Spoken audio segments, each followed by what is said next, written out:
I do see at least one of my King County colleagues here on the phone today, Bob Swarner, and I've already messaged Bob and encouraged him to speak up.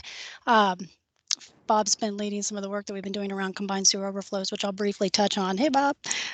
So it's great. There may be some other King County folks. We've got lots of folks off screen here. If they are on the phone, then I'm going to ask them to kindly jump in for some of the questions that may follow. Consider this a team effort. I'm going to go ahead and share my screen and get us going. Find the right screen.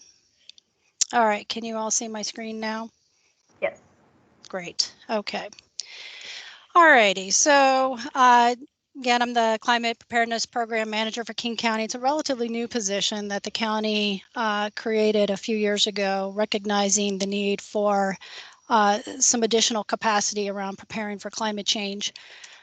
I realize that you all, most of you, if not all of you, live and work in the Seattle metro area, but I do think it's easy to forget about the roles of counties. I mean, we all kind of drive over the Cascade Crest, you see the sign you're entering King County, and that may be the extent that we think about counties. They're kind of the lost level of government as we move from the local to the state to the federal government.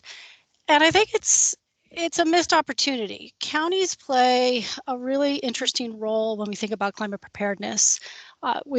Counties can have a large geography, or 2,200 square miles in the region. We are the 13th most populous county in the country with 2.2 million residents.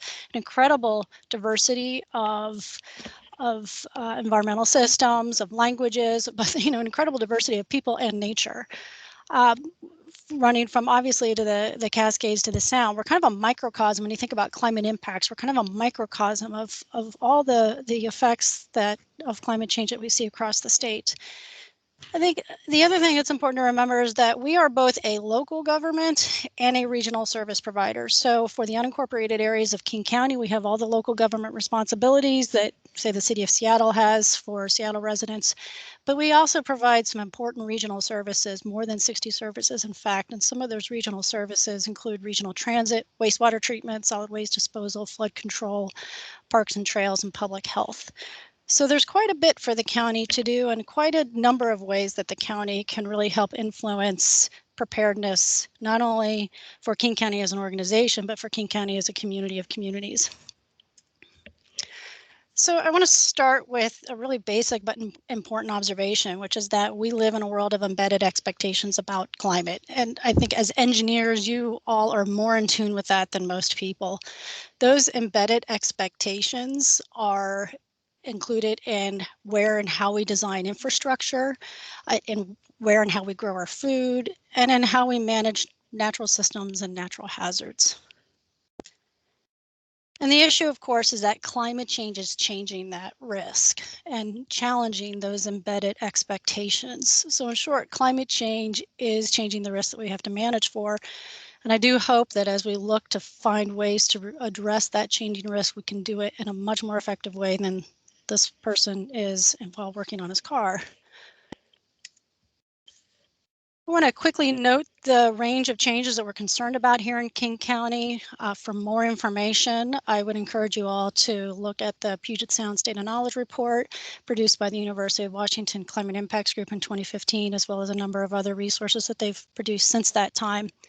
So we are concerned, of course, about increasing temperature, decreasing snowpack, rising sea level, changes in hydrologic extremes, and hydraulic comes with that, increasing summer heat, increasing wildfire risk, and changes in the marine environment, including ocean acidification. All of those will in turn affect our environment, our health, and our economy.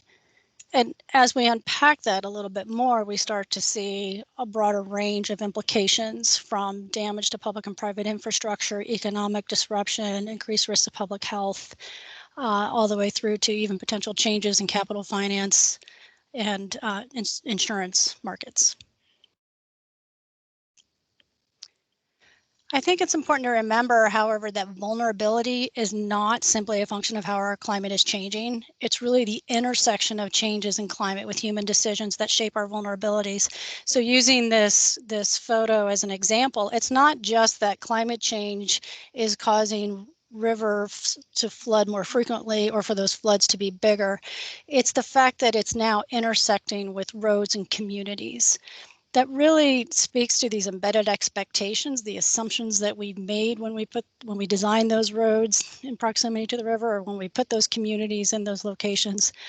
But it also speaks, I think, to a really important opportunity that we have. I think as we think about action on climate change, we recognize and know that we need, globally as a society to reduce our greenhouse gas emissions. That's kind of the from the top, right? We gotta reduce those emissions.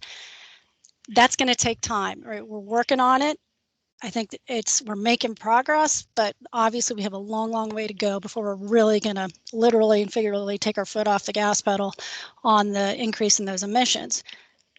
But more locally, we have an incredible capacity to shape these other issues that drive our vulnerability. So again, the choices that we make about how and where we place our infrastructure, what we're designing to, how we design our communities, those are changes that we can make while we're also working on greenhouse gas emissions reduction. So it speaks to a much broader portfolio of opportunities than we may tend to think about when we think about how we need to address climate change.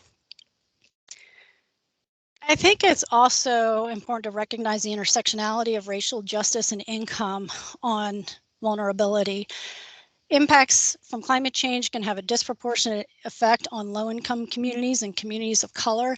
In King County, there is a distinct pattern of poverty as a result of discriminatory housing and lending practices and other forms of multi-generational structural and institutional racism. We see that just even when mapping income, but we also see that in some of our health and well-being measures. So broadly, if you see red on this map, that's indicative of areas where there is there are worse outcomes. So whether it's life expectancy, where we know, for example, that in King County, there's more than a 10-year life expectancy difference between zip codes with residents in predominantly white areas versus zip codes for residents living primarily in areas in South King County, to things like preventable hospitalization, diabetes, obesity. We see that the lack of access to healthcare can create underlying conditions that leave communities more vulnerable when, for example, we get a wildfire smoke event like we had this past summer in September, where we had essentially 2 weeks of really poor air quality. Folks who are more likely to be experiencing asthma are more likely to be living in South King County and maybe therefore more affected by those impacts. So again, this is another way that we can be working on increasing our resilience to climate change, is also by looking at what can we do as communities to address these systemic inequities that can leave some members of the community more vulnerable to impacts. So King County's been working on climate change for more than 20 years. This has been a long track record of work. And I think it's important to recognize it's not any one thing that has contributed to that work. There has really been a confluence of different inputs, all feeding off of each other, from strong leadership at the executive level from over 2 decades, where climate change has been a priority for our county leadership, to public demand, which is, you go to public meetings, they're asking, what are you doing about climate change? To anchoring events, such as the big flood events, the wildfire smoke events, those events that help remind people that climate change and climate does matter here and that it does affect us on a daily basis. We've also funded a number of county studies to really help address some of our own information needs. That has contributed to action. And then through work at the University of Washington Climate Impacts Group and others in the research community, we're getting a considerable amount of really good quality scientific information that doesn't give us perfect answers to everything we want to know, but does certainly help inform the kinds of work that we're trying to do and help keep that movement going forward. Our commitment to action on climate change is formalized in our Strategic Climate Action Plan. Our most current plan is the 2020 Strategic Climate Action Plan. It's actually being heard by Council right now. The Mobility and the Environment Committee is looking at it, and then it'll go to the full Council this spring. A little bit of a delay because of COVID, which is why it's being heard in 2021. The Strategic Climate Action Plan is a 5-year strategy for reducing greenhouse gas emissions, preparing for the impacts of climate change, and advancing climate equity.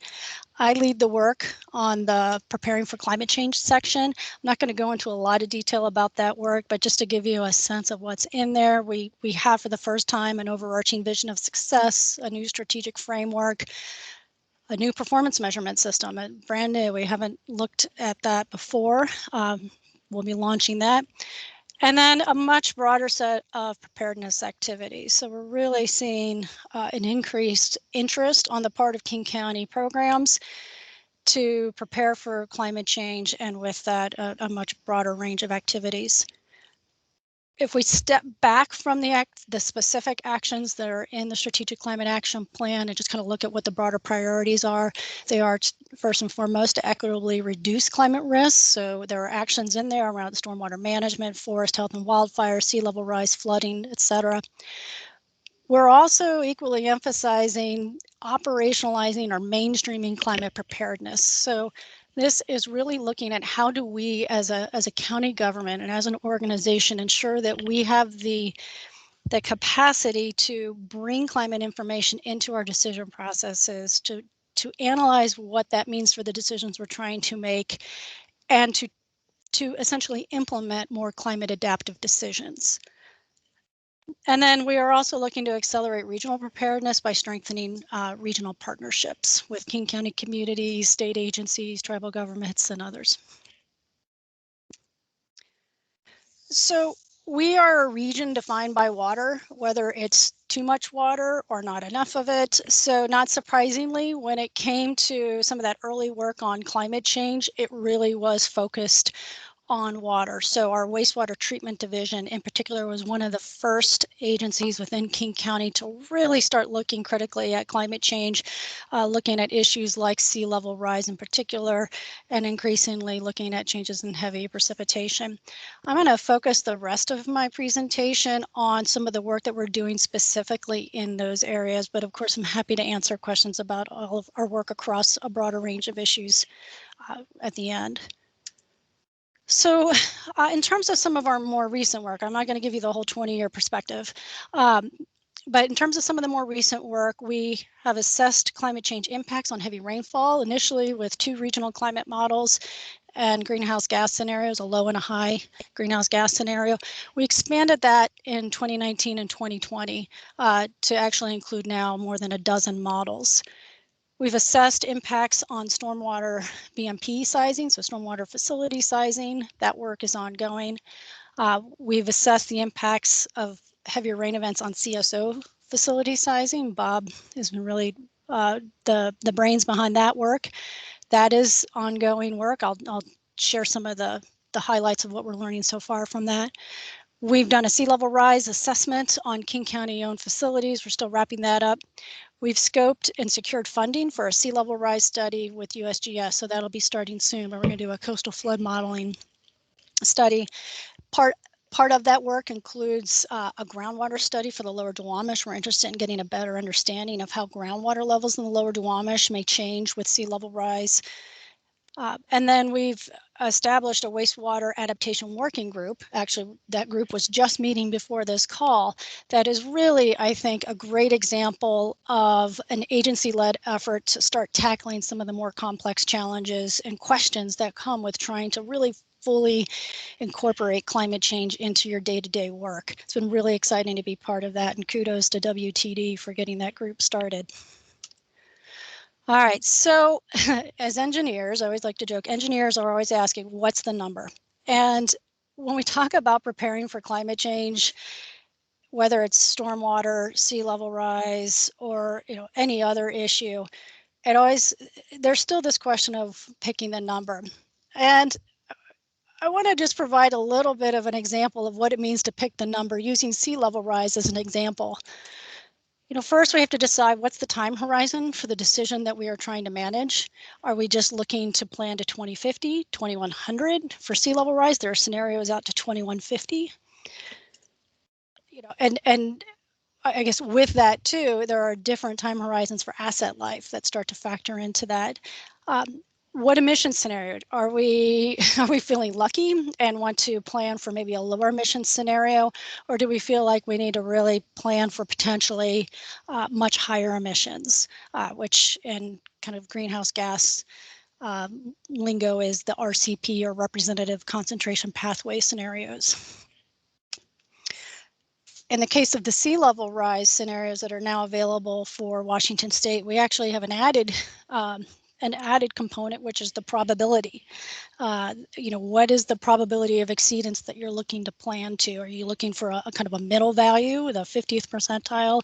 Are you feeling like really risk averse and therefore you want to plan for something as low as the 1% probability of exceedance value, or even higher? And then then you also just ultimately have to look at the number of feet and say, okay, what with this, what do we know about the number of feet that start to matter here? With sea level rise, you can map it, it's a little bit easier. So, I use this example for sea level rise just to walk you through some of the many questions that even go into just picking the number, but there is more to it.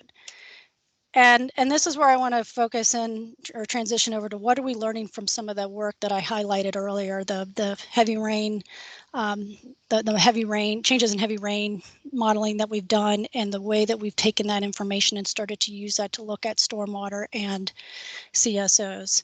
So what are we learning? I think first and foremost, when it comes to rainfall, picking the number is complicated. It's complicated by our geography. As a large county with complex geography, we have an incredible range in the amount of rainfall that we can get at any one location to begin with. So there's no one number, and there's not even necessarily one percentage of change that's going to really work for the county and all the decisions we're looking to make about changes in heavy rainfall. The work that we did do looking at the 12 climate models, regional climate model scenarios, and the 2 emission scenarios does find that heavy rains are projected to increase in the county, but it really is going to vary whether you're looking at a 1 hour event versus a 24-hour event or other metrics. We really see very different results in terms of the changes in frequency, intensity, and location. They vary by those factors. But to give you a sense of what we are finding, when we look at the average change in peak 1 hour rainfall intensities, for example, we do see increases of 31% for the 2-year storm, 39% for the 10-year storm, 45% for the 25-year storm, and 58% for 100-year storm. These are some very big changes. I think, but if we look at the ranges, you can start to see the complexity. We actually have ranges that are huge, across all of these. This is not for any singular metric, but you can get ranges from negative 15% to plus 243%, a huge range. I'll note that one of the challenges with rainfall, it's multifold, right? It's not only just our complex geography, but just fundamentally, as a state of practice, modeling changes in precipitation is very difficult. The global climate models really struggle with that, continually making improvements, but it is a challenging thing to model. And on top of that, in the Northwest, and we have, and in Washington, we have a huge range of natural variability. So it can make it more difficult to tell when climate change is forcing rainfall to be different from what we would expect from variability. So it can make it more challenging to get that statistical confidence that you'd like to look for when developing projections. Very different from temperature. When we model temperature globally, it's much more straightforward to model changes in temperature. It's much easier to see how climate change pushes us into a new temperature regime. Much harder for precipitation. Then you throw in all the local topography challenges. Picking the number for sea level rise was actually, on the whole, a lot easier, partially because of the new probability of exceedance framework from from the Washington Coastal Resilience Project. These are the sea level rise projections for Seattle. And this new framework, this new probability of exceedance framework, gets around what used to be just showing the average and the range. So this gives you a better ability to actually start looking at where your risk tolerance lies. And just for sake of information, when we did our sea level rise assessment of King County owned assets, we focused specifically on a 50% probability value and the 1% probability value. So essentially we looked at 2 feet and 5 feet of sea level rise. Again, didn't take a whole lot of discussion to land on that, surprisingly. All right, so the other thing that we're learning is that we have to get really used to saying for any question, it depends. Ideally you'd go through all these additional studies, do these analysis, and get some really crystal clear information. And what we're finding is like, well, it's going to depend. This is just an example of what happened when we went to look at how the projected changes in heavy rainfall affect facility BMP sizing, or stormwater facility sizing. So this was one location, SeaTac. We looked at 2 different land cover scenarios, 7 different types of BMP. So that included detention ponds, infiltration ponds, water quality wet ponds, sand filters, bioswales, and bioretention, and 2 different soil types. We got essentially 140 different kind of BMP designs that needed to be evaluated for one location. And if you think about, we modeled the changes in heavy rainfall for something like 60 locations around King County. You can see how quickly getting an answer as to how climate change affects stormwater facility sizing and what we need to resize to gets very complicated very quickly. So in that analysis, we did an initial assessment looking at just 2 climate model scenarios for one site. We did find that the results suggest that those stormwater BMPs will need to be sized larger, but we can't say they need to be 10% larger yet. We just don't have enough information to really feel confident that we could pick that number, for example. And again, going back to the variability and it depends, what we were getting from that initial analysis is size increases ranging from near 0 to over 200%, depending on soil type, BMP type, etc. We are going to be continuing to work on this as part of this next strategic climate action plan. This is a priority action area, and in fact, Stormwater Services has brought on and is looking to bring on an engineer to help with this work. Another thing we're learning is that we're going to very likely need to look for more multi-benefit solutions. We are very likely not going to be able to build our way out of our challenges with managing heavier flow events. And here's some of the work that Bob has been leading, looking at trying to meet today's compliance standards with the projected changes in rainfall expected for the 2080s. We see that our CSO facilities would need to be, about 40 to 50% larger, and be able to handle a much larger volume in storms. These are very expensive. These are potentially very expensive numbers to design to. So part of what the WTD, the Wastewater Treatment Division Adaptation Working Group, is doing is looking at some of these preliminary numbers and saying, okay, how do we handle this? What is our approach for figuring out how to plan for the future, given what we're learning? A few other things, going back to this picking the number for facility sizing, we are realistically seeing that it's not about picking one number, but really picking a range of numbers for different locations and scenarios. We're also seeing that there's going to be value in developing, probably rather than trying to pick that number, right? That's usually the question that first starts the research. We're really seeing the need for developing a more solid methodology and standard for resiliency analyses, so you can come up with these better informed, kind of customized assessments for a piece of infrastructure that is, and that assessment is going to be responsive to the unique features of that infrastructure, whether there are site constraints or whether it's, because a facility here versus there has different soil types, et cetera. We're also learning about the challenge of existing infrastructure, even as we look at things like design standards and how we could be adapting infrastructure for changing conditions. It doesn't necessarily help us deal with the existing infrastructure that's on site. We know, for example, that for our stormwater infrastructure, we weren't required to have water quality controls until the early 90s. Most of our stormwater infrastructure is already undersized relative to current standards. Changing design standards will help us going forward, but it doesn't help us with the kind of legacy issues that we have to deal with.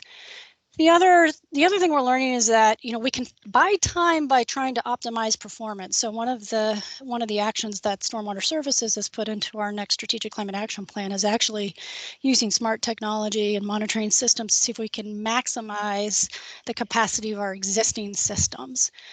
It's a really lower cost way to boosting that treatment capacity without necessarily having to go in and build a lot of new infrastructure. So I think even as we look forward at how to design and build infrastructure differently, we also have this opportunity to look at how can we better use our existing infrastructure and get the most performance out of it that we can. And then another challenge we're seeing is this question of sequencing actions. So even as we look at how to adapt infrastructure, there are questions about when do you kind of push go on different approaches. Can you, for example, build infrastructure with the intent of having it have a certain capacity by 40 years out, 50 years out, the 2080s, but still build for the capacity that you really just need maybe for the next 10 years. So how do you sequence these things? How do we develop an adaptive management framework? And also, just as importantly, how do we know when kind of tweaking and making incremental changes isn't going to be enough and we actually need to move on a different pathway altogether to more substantive changes? Don't have answers to these questions, but our work is certainly showing us that these are questions that we need to answer. I want to just briefly touch on our sea level rise work. So obviously I shared with you how we went about looking at the numbers and the numbers we landed on, but recognizing that sea level rise is a concern not only for our wastewater system, but for our private property owners on Vashon and Maury Island.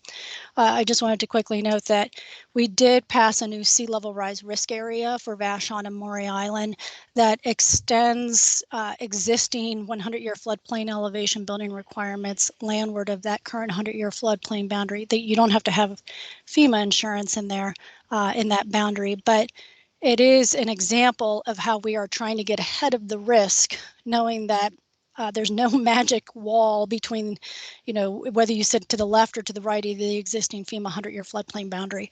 That line is going to move. Mapping is extremely slow, and so we want to make sure that we are building in that resilience now rather than waiting for the floodwaters to get there or waiting for FEMA to update those maps, which may take 30 years or more. But I did want to note in our work on sea level rise, it's highlighting similar but still some different challenges that are really interesting to think about. So when we talk about sea level rise impacts on private property, we have to find that balance between managing for the public interest, for health, safety, our economy, and our environment, versus essentially, kind of saying leaving it, for private property owners. Well, here's the information on sea level rise. You decide what you want to do, right? There's a balance in there that we need to strike. We also have seen the challenges of managing for something as dynamic as sea level rise within high inertia regulatory systems. I mentioned how slow FEMA flood mapping can be, and it doesn't incorporate sea level rise. But it's also that policy changes tend to be incremental. We don't necessarily have a way. I mean, we grandfather things in. We're going to take little bites and bits and pieces of this, but again, with that incremental change, we got to figure out how to get ahead of this. Makes it a little bit more challenging, and sea level rise is dynamic. It's changing. It's not like kind of a one and done scenario. I mentioned the legacy of past decisions as a challenge for our stormwater infrastructure and our CSO infrastructure. It's very much true on our shorelines for private infrastructure as well. The challenge of the fact that any changes going forward will only affect new construction or major remodels. So in the meantime, we've got a considerable amount of risk that's already kind of embedded or built into the system from as a legacy of our past decisions. And then we have the classic issues around disconnected time horizons. This is true for all climate change issues. The time of, the time horizon of our elected officials is very different from the time horizon that we're thinking about as we plan our systems and our communities. The homeowner time horizon, this is true with, I think, stormwater work as well. A homeowner is looking at their property and their use of the property for maybe 10, 15, 20 years, but we as a government are looking at how to address the public safety and other public interest considerations through the end of the century. I mean, we're the organization that has to be there to pick up the pieces if things don't work out. So, in meetings that we had with the public on Vashon and Maury Island around sea level rise, I had several people say, I get that sea level rise is a concern, but, why do we need to do this now? Can't we wait for sea level rise to be here, as if there's some kind of magic point when we say it's here? It's a very understandable conundrum.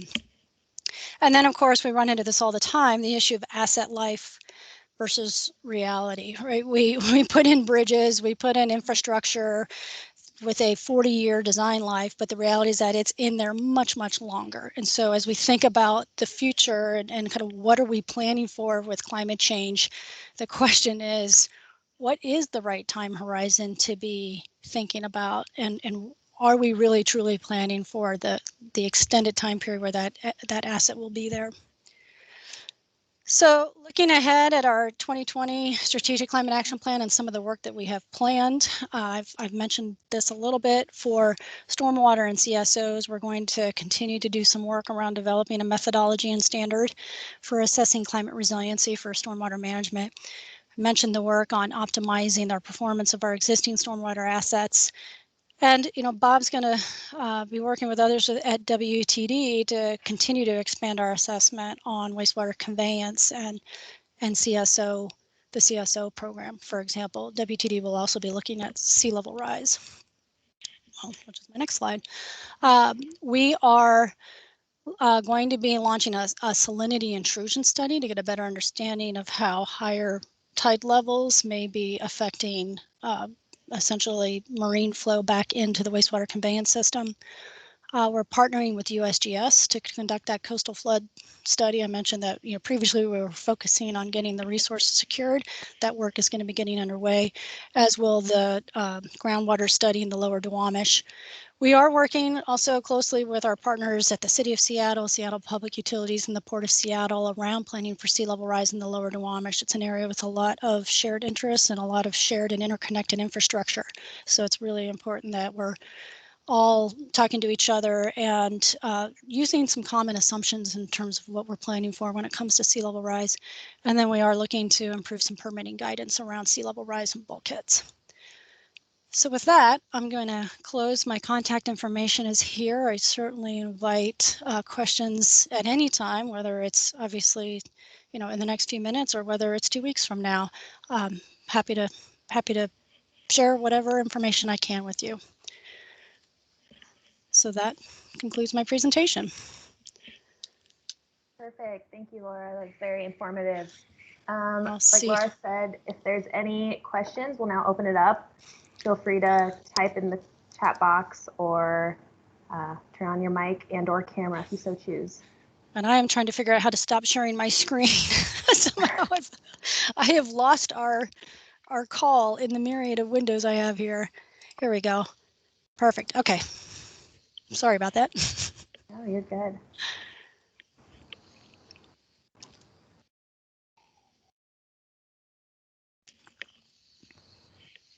Any brave souls? Any questions?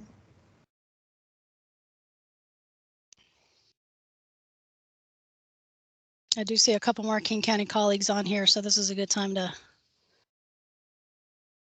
get wonky. Looks like we have a hand. Go ahead, Robert. There we go. Unmuted. Can you hear me? Yes, now I can hear you. Laura, I think that was an awesome presentation. I was kind of making my little veggie bagel, listening on my Bluetooth headphones. So I'm definitely going to watch the recording to see some of those graphics. I definitely just want to say kudos to King County and SPU. I do follow infrastructure at a nationwide perspective, and the collaboration that's happening, from 2020 and ongoing is very exciting to see. So really, just thanks. Keep it up. I guess a question is, you kind of nailed it. Our political cycles don't follow climate change, right? And what's happening now, we do have to start thinking 2050, but really 2150, right? We need to think about our great grandchildren and what this, landscape is going to look like. Have you started working, beyond King County and reaching out with other stakeholders, maybe in Texas or other regions, to try to share your work and show the power of collaborating with the science and truth? Yeah, I mean, actually, a really good example right now is our stormwater services section is updating what is now known as the stormwater investment plan. So it's a bigger strategic plan for stormwater services. And as part of developing that plan, they have been reaching out to and consulting with jurisdictions in other parts of the country. Just yesterday, there was a webinar from LA County in terms of how LA County is approaching incorporating climate change and also revenue challenges into their work around stormwater management. And it's a mutual learning opportunity. At that point, we're able to connect with them. And actually, it's interesting because a lot of times those same jurisdictions that are coming in and presenting to the team that's developing the stormwater investment plan is saying, hey, we've looked at what King County is doing. And so through those connections, there's some really good opportunities to for peer-to-peer learning and to help further the conversation. King County actively participates in national conferences, both focused on climate change and otherwise, like the National Adaptation Forum is a very large biennial conference focused on climate change. But I know that increasingly what's amazing and wonderful is that a lot of the, I would say, the like industry-specific conferences, AWRA or some of the engineering-based conferences, climate change is coming into that, right? You no longer have to go to a climate change conference to get that information. It is working its way regularly into those other conferences. So yeah, so I think there's a strong commitment to trying to share our story, but just as importantly, there's a strong commitment to hearing stories and experiences of others so that we can figure out how to do this more effectively. Nice. Thank you. It looks like there were two in the chat. So it says the first one is in the slide on rainfall predictions. You listed 2 citations. Do you have the full citations to share? Yeah, so I can, and I'll have to go back and look at those. And Michelle, I can email those to you. I do know the slides are going to be made available to folks, but I will go back and look at that slide and make sure that I send you the citations. Okay, perfect. Sounds good. So we'll upload those. And then the second question is, at what point is the 3 feet above the 100-year going into effect? It actually is going into effect now as we speak. So it was adopted by the King County Council. They're talking about the sea level rise risk area. That was adopted by the King County Council in July of 2020. There's some work that we need to do to finalize some maps so that they're ready for use by permitting and the public. But yeah, that is happening now as we speak. Perfect. Thank you. Go ahead, Scott. Yes. Oh, I see my camera's aimed at the ceiling here. I was curious what the purpose of the groundwater study in the Duwamish is. I'm aware of, low-lying areas that are likely to be flooded in the future on a more regular basis during high tide, but I'm wondering what the purpose of the study is. So groundwater in the lower Duwamish is very shallow to begin with, and there are a considerable number of drainage challenges already in the lower Duwamish. It's all built on fill. It really, really still wants to be an estuary, hydrologically speaking. So as we think about, I mean, there are multiple benefits to this. This helps, and this is true, honestly, with really most, if not all, the work that you do around climate preparedness. As you think about, information and changes that benefit our climate preparedness needs looking forward in time, they also benefit information and issues we're dealing with now. So groundwater being a great example. With those existing drainage issues, we know that inflow and infiltration into pipes can be a big problem. And over what we would anticipate or we're expecting with climate change going forward is that with higher sea level rise, we may see those groundwater levels stay higher for longer periods of time, which then can start to affect the amount of I&I that you get into the conveyance system. It also can result in more water flowing into people's basements and complicate other factors. I think one of the interesting things to think about in the lower Duwamish is that there are already levees there, and this is true up in the Skagit Basin as well. With sea level rise, I think the thing we tend to think about first and foremost is what I would consider overland flooding. So higher tides coming in and now flooding more areas more frequently.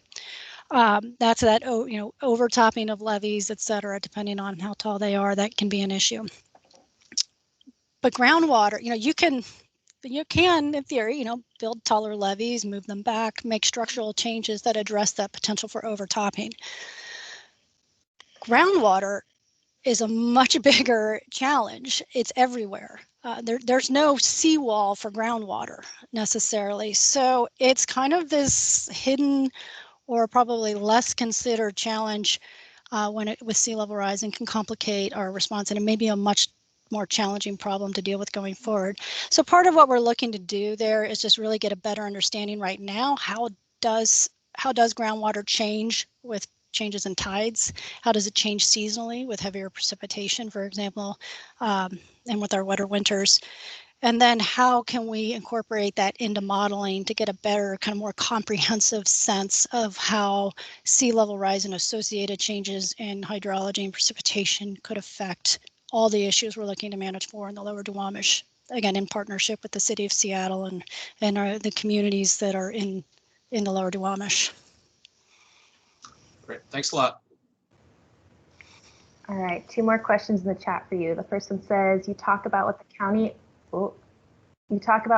is doing, and a lot of the adaptation options are expensive. What is the cost of not acting? That's a good question. We have not priced that out, but I think we're through work, for example, like what Bob is doing with the CSOs, and as we start getting a better sense of what's the magnitude of change that we need to build to, and structurally what would that mean, we'll start to get a better sense. I mean, we could choose to not act, and then we'd know, but we don't have an overall dollar value for that. But it is a good question. I can tell you it'd be very high.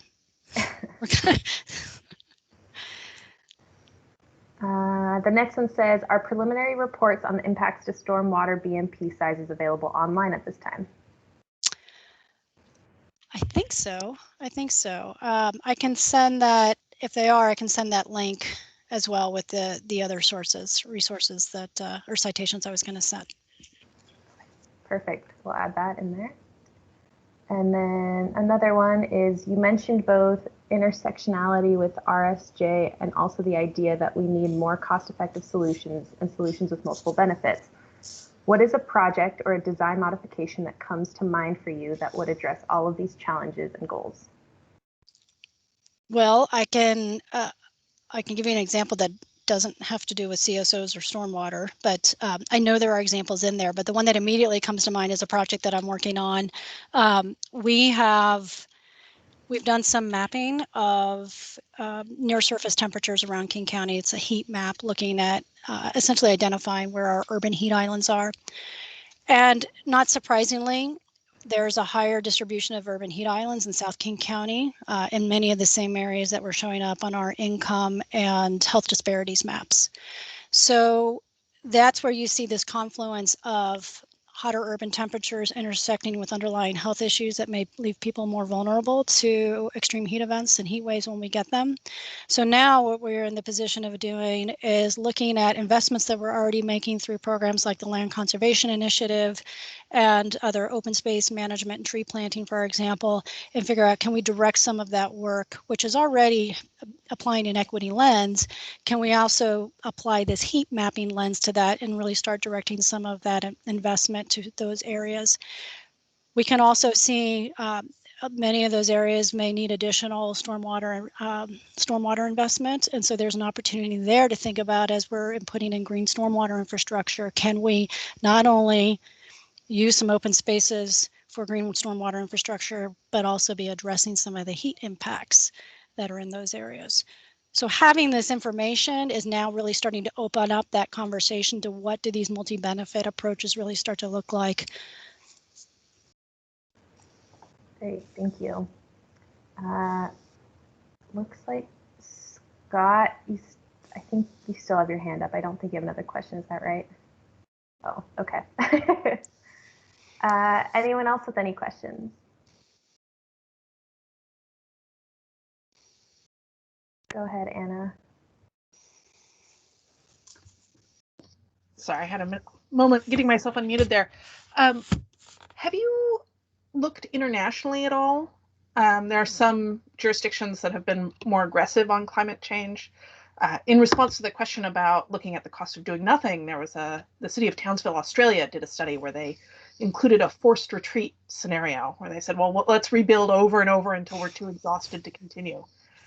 And they found that none of their engineering mitigations panned out from a strict cost benefit analysis perspective. They were all more costly than they were worth.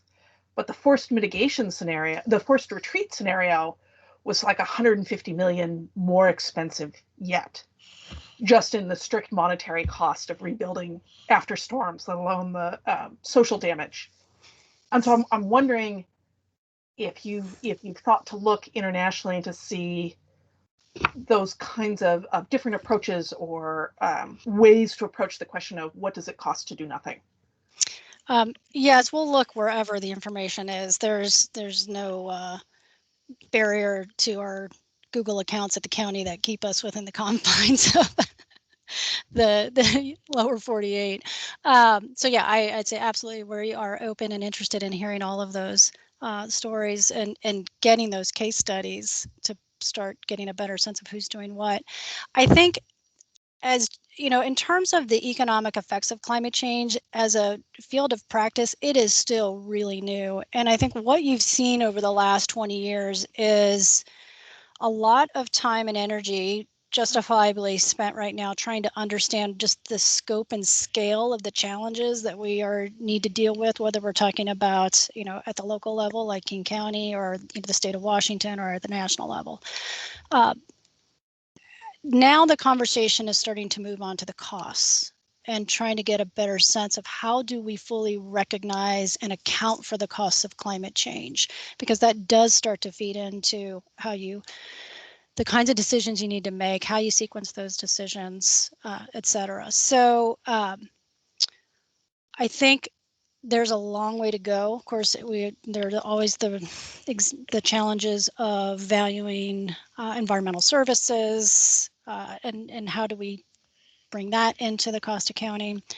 But a lot of that work to date has really been at a national level or in the international development community and looking at, you know, the cost of adaptation or inaction on GDP level kind of metrics. We actually are doing a little bit of work on this right now with the Climate Impacts Group, just developed a white paper for us on where that field of practice is and what are the kinds of things that we as a county would need to take into account if we were to go through the exercise of trying to develop an economic cost assessment of climate change for the county, whether it's the cost of action or whether it's the cost of inaction. And much like picking the number, there are about 4,500 different decisions we would have to make. And so we're not jumping into that right now, but we are starting that conversation and thinking about how would we go about doing that.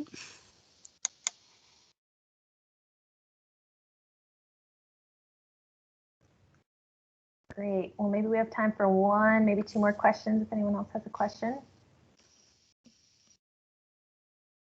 Is it all right if I offer to see if any of my King County colleagues who are on the call want to add to anything that I Absolutely, mentioned? yeah. I see Kyle, I see Bob, there may be others, but don't want to put you on the spot, but if you have anything you'd like to add about our work, please do add to that.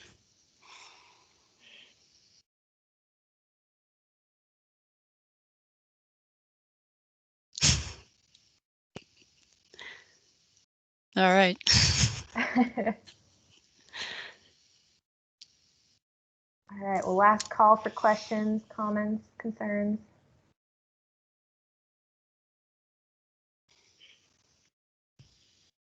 All right, well, I guess that's it. Thank you so much, Laura. I really appreciate it. It's very informative. We will be posting this. Oh, now we got a few. Says, more importantly, how do we get lingering states to put a cost of carbon into infrastructure projects? We are working on a cost of carbon, and that might be a great presentation for you all to have with one of my colleagues at King County who's working on that. Great, yeah, we'll certainly look into that. All right, well, with that, we'll wrap it up. Thank you very much, Laura. We appreciate it, and thank you everyone for joining. A quick plug, really quick, our next presentation is on March 18th, and we'll be having Chris Goodell, who will be presenting on the topic of hydraulic modeling of the Ice Age Missoula floods. So we look forward to seeing you all then. Thank you again, Laura, and have a good week, everyone. Thank you. Bye. Bye, everyone.